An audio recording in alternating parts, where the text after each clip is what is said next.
how we just finished with my top 5 K-dramas for 2018, and we will be doing Agashe. So he does not watch all of the drama that I watch, so there's literally just 5 dramas that he watched with me. So with those 5, he has to rate them, 1 being the best and 5 being the worst out of all those 5. And we're gonna start with his number 5, and we'll work our way up. But at the same time, I will be interviewing him on what does he think of the drama and everything like that. We'll start with Agashe's number 5, which is Korean Odyssey. So, what do you think of the drama, like, overall of it? So, Give a short brief of it. The reason why I chose Korean Odyssey to be number 5 was simply because it started off really good, and it had a good climax and everything, whereas the story was building, but it didn't end really that well. And it was almost one of those dramas where the ending is very forgetful.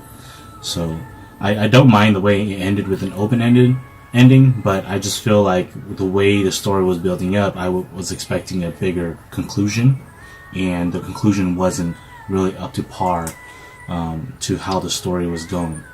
Aside from that, there was a lot of episodes where I felt like it was kind of just done just to fill in. It really wasn't needed.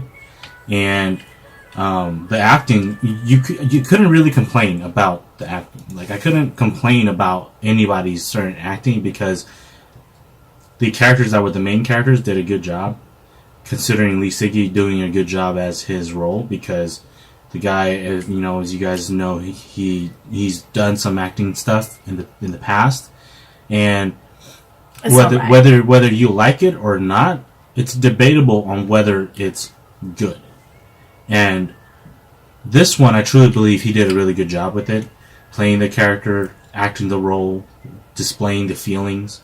And it could have resulted from him acting with a veteran cast, with a much veteran cast too, who knew really what they had to do and what they needed to do. So he was kind of just listening to them probably and getting coached by them. So I think he did a really good job, but I just feel like the way the story was going and the character development and then the villain, it was very underwhelming, and that really hurt the drama in totality for me. You have a favorite scene or moment from the drama? Well, I think my favorite scene from the drama would have to be the part in which he goes to the library and frees the main girl from the book. 삼자. Because that part was really powerful in its meaning, with the whole idea that when the deities were talking, when the gods were talking to Mawang, and were telling him about how these type of demons are really strong, and one of those is actually the demon that Mawang fell in love with. Hence why Mawang wasn't going to get her, because he knows what these type of demons can do. So he chose not to, because so they really played out the whole thing of these demons are very powerful. And the fact that Sonogon, Lee Siggy, not only went there to deal with her, he outsmarted her at her own game. And she had thought that by owning the bracelet, she would be able to control him, which isn't true, which was never true. And the bracelet almost really had nothing to do on whether he was being controlled or not. He was being controlled because he was in love. And so the fact that he came in and completely toppled that demon at her own game and saved Samja was my favorite scene from that part, because it showed you just how powerful he can be. I mean, the only other scene that comes close was the part where he burns the book, right? He burns the picture. He is so strong that he literally killed a story on his own. That would be my favorite scene. But I think that was a really good scene too. But because it kind of showed like what he was willing to do for her. But I think the fact that the library scene, the fact that he went and he saved her, but not only did he save her, he beat a demon that was extremely powerful, which really shows you how strong he is. Okay. Agashe's number 4 is Lovely Horribly. Lovely Horribly. So this drama being my number 4 comes from the fact that it was really good. I don't think that it truly had like a bad ending. I thought the ending was really nice the way it was.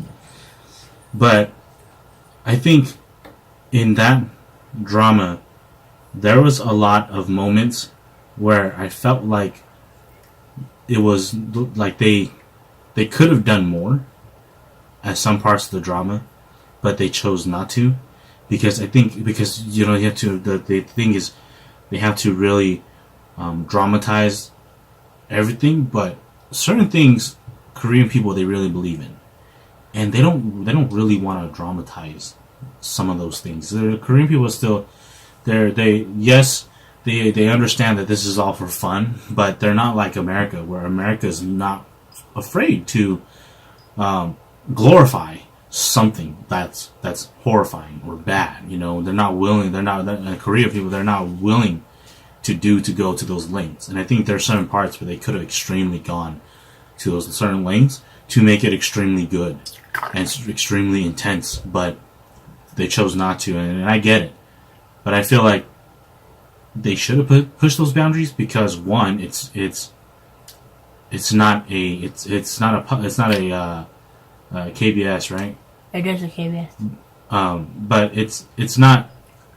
I think that by pushing the boundaries, you are able to pave the way, for future dramas and what future household dramas can become.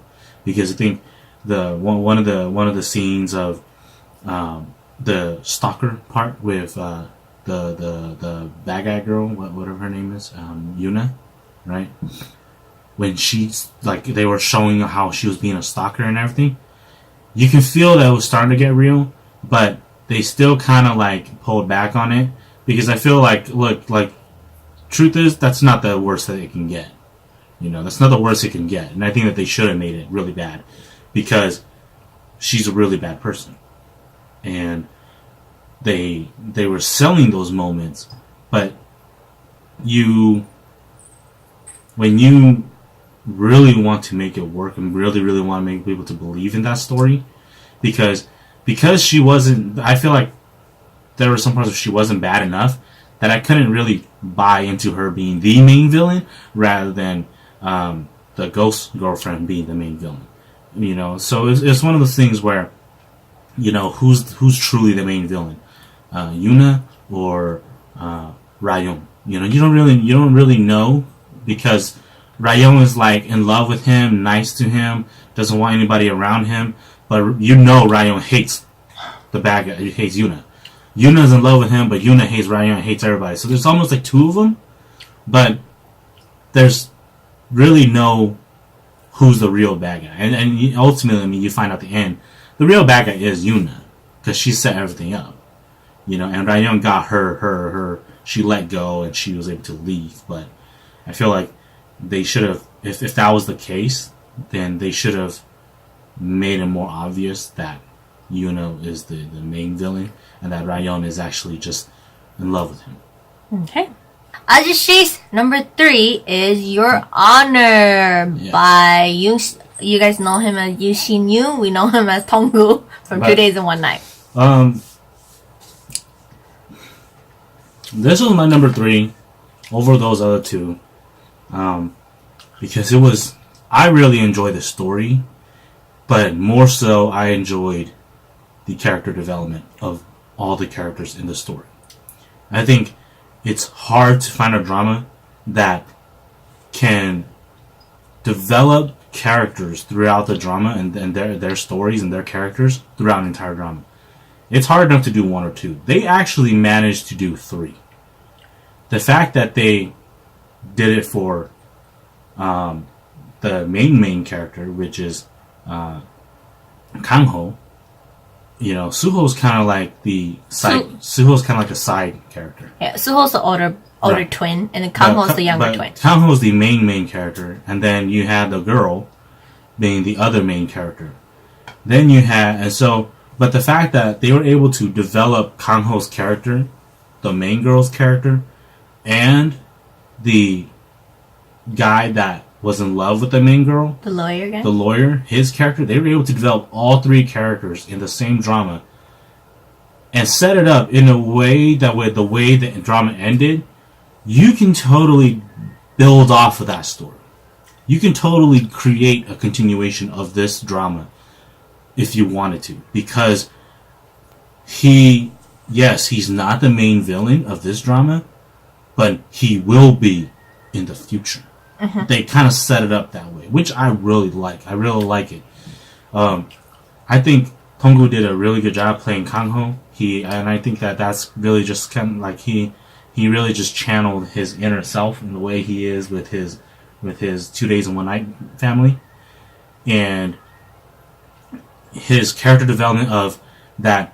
Yes, he is bad, but he's bad because he felt like that's what his role was in the family. Like he had to be that way because he felt like the mom wasn't giving him a chance to be good.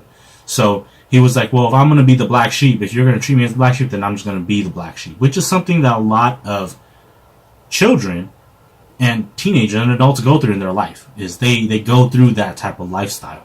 And so he felt that way, so that his older twin brother, Suho, is like the good one. But Suho is good, but he's spoiled. And he's very, he's a pushover. He's spoiled. But the thing about Suho, he's very cruel. He has cruel intentions. Self-centered. He's self-centered and he's arrogant and he has cruel intentions. Whereas Kangho is upfront. He's naive. He's not gullible, but he's very what's the word? Confrontational. He will not back down from anybody, but he kind of had to learn, and throughout the drama he started off that way.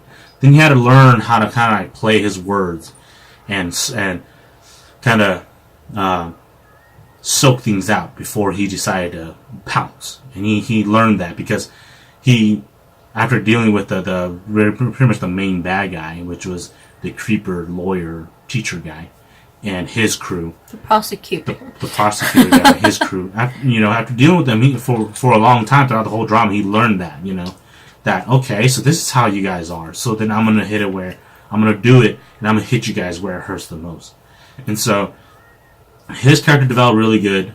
The main girl's character developed really good, being that she was very timid, she was very nice, and then she learned through experience and learned through Kangho of becoming a woman of her own pride and not be afraid and not back down, and protecting herself and being having what it takes to be a lawyer, and the fact that. And so with her development being like that, it was very nice to see. But the thing is, even though, like, through all that, my favorite character development was from the ex-boyfriend lawyer, who he started off as a good guy. Clear-cut good guy. And then you started kind of seeing him be neutral, wanting to be good for the people he loves, but then he's willing to be bad against the people he hates. And at first, he had no qualms with Suho. And then, as he started seeing, like, oh, Suho's, like, messing with my girl, and he's and, maybe because I'm not good enough for her or something, he starts becoming bad. And you can see his character change from being the good man to the main girl to being the bad man to the girl. And really, he had no shot, she did her best to try to accept that he was friends with the people that hurt her family, but she just couldn't do it. And he couldn't understand that. And he couldn't understand that that's where she was coming from. He looked at it, and I get it. A lot of people, a lot of guys look at me that, well, that's not me. You can't put that on me. Yes, but you still choose to be with him. You still choose to hang out with him, to help them. And because you still do that, then I can't be with you. And that, seeing him like get hurt over and over, you could see he did a really good job in showing that his character was changing. And so, and just with the way that they ended, they won their case. They won the case over the creeper prosecutor teacher, and then it still ended with Kang Ho getting to do what he wanted to do, which was he went and became a chef. So I like that drama really much. I can tell he really likes it. Dude. Okay, number 2. Greasy Mellow, or also known as Walk of Love. This was my number 3, and it is Ahjuxue's number 2. So, this being my number 2 comes from the fact that it was I love comedy movies, and I love comedy dramas, and this was a big time comedy drama. I guess you could say it's a comedy romance in a way, but I would think in totality it's really like a family comedy drama, because it circles around that, right? It circles around family. That family isn't just about blood. That it's about the people who care to help you and be around you and be with you, right? And support you. And I think they kind of like they kept hitting at that theme, throughout the drama with the fact that Juno, has no family. He has no parents. He's an orphan. He's an orphan. And he was raised up by his ex-wife's mom. Yeah, so he has no family. He has no family. So he was raised up by his ex-wife's his ex-wife's dad, and he was a part of their family. And then she breaks up with him and cheats on him because he's a man of no power, no money. He's not. He's not recognizable, and she wanted that. She wanted a man that has money, has power, is recognizable, and he didn't have that, so he lost that part of his family. Then you had Jang-hyuk, who is quote-unquote also an orphan, who had no family too, and had to develop his own family, find his own family, find his gampes to be his family, and they help him, support him, and then he has a family. And then the main girl, she has a family too, who gets busted. Her dad gets busted, put in jail, and they lose all their money. So, but even then, like, she wasn't truly happy, because once she lost all her money and she saw like what her family truly is about, it really hurt her, and it really made her want to go look for a family and want to go find her place in society. And they all kind of came from their own different backgrounds, their own different problems, and they became this big family that work in a restaurant. They're competing against Juno's ex-family, who is big hotel, big business. Everybody knows them. They make tons of money, and so I like that theme. I don't want to just say that's all. I don't want to say it's because of the food that I enjoy this drama, because I enjoyed it. The food is awesome. Especially the part where he cooked the 7 different jjajangmyeons for the chief of the hospital. That was a very powerful moment. I loved that moment. That was amazing the way the food was. But more so, like, they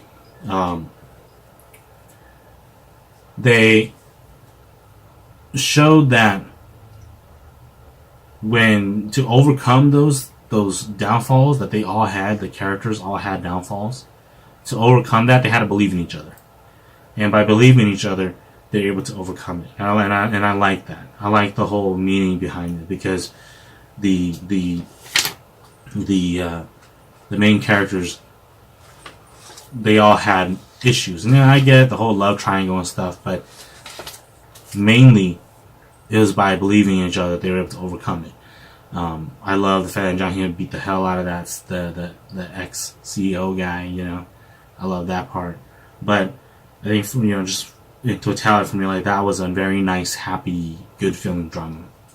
Okay, number 1. Alright, number 1 for Agashe is Titties Behind Me. It is also my number 1, and this is also Agashe's number 1. So let's hear some of his thoughts and everything for this one.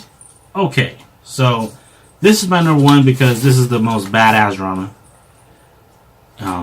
Overall. Well, mainly it's because I felt like I was watching a movie more than I was watching a drama. I felt like after watching all of it, and I thought, okay, well then how would you turn this into a movie? Would this movie be a success? And I think, yes. I think if someone was to turn this drama into a movie, it'd be a huge success. Because the whole idea of it works. And it's really nice. It's really cool. They had really good character development, really good character dialogue. And I don't, like this drama, I didn't feel a single moment in the drama that I felt like, oh, this is dragging. Oh, I don't think they need this part. I felt like every part was so vital to the conclusion that I was like, okay, something's going on here that's going to affect something later. And I feel when you watch a drama that you feel that way about it, it's a great drama. It's one of those things why I love Goblin, right? Is that you watch the drama and then you never forget the main point of the story. You never forget that there is a meaning to everything that's happening, and it's gonna conclude. And Tedious, they did a really good job with that. They did a really good job with the fact that they connected, the magician and his cards to the ending. They connected, Kay to everybody to the ending. They made me go like, oh my god, we were really, really lost. Who's the real bad guy? Is it the lady or is it the boss that's like super nice? What is going on? Oh, it can't be the boss. Oh, but the lady, she's just so creepy and so intimidating. And like the thing is, even if they were to not have all those comedy moments, I would still love it. If it was like a James Bond type of movie, it wasn't funny, I would still love it because it's super intense and it was super well done. All those comedy parts were really nice because they kind of played off and kind of made you kind of relax because you were always feeling like, oh, what's happening next? What's happening next? And then to get the comedy relief, you're like, okay, all right, let's just enjoy this moment, and let's move on. Another thing I love was the romance. I think that even though the two characters didn't get each other, they didn't kiss or anything, they didn't have some kind of steamy romance moment. The fact of the matter is, you can feel it that the characters, the story is they are connected by emotions. They know that they have feelings toward each other, but they understand each other's boundaries and they respect that, and they understand that they have to, at the end of the day, protect that it is what each other care about. And so with that, it felt more genuine. The romance felt more genuine than most other dramas. Like, one of the things I really didn't like about Greasy Mellow was the romance. I felt like the romance was really too greasy. This one was, in Teddy's, it was really nice. It was really good, really powerful, and it felt like an adult romance where they feel each other, and I like that. I don't want to blabber too much because this was really good drama, and I'm just gonna put it that way. My favorite drama. All right. So those are Agashe's top 5 K-drama for 2018. And yes, we can both agree that we are enjoying The Last Empress, and we will see how that turns out for us for 2019, and one will be able to beat that one out for us. But yes, you guys saw my review. It is so short and simple, straightforward compared to Agashe's long one. But that is it for our review for our top dramas for 2018. And do look forward to our Running Man top for 2018 and top overall for all the Running Man episodes. So we will see you guys then.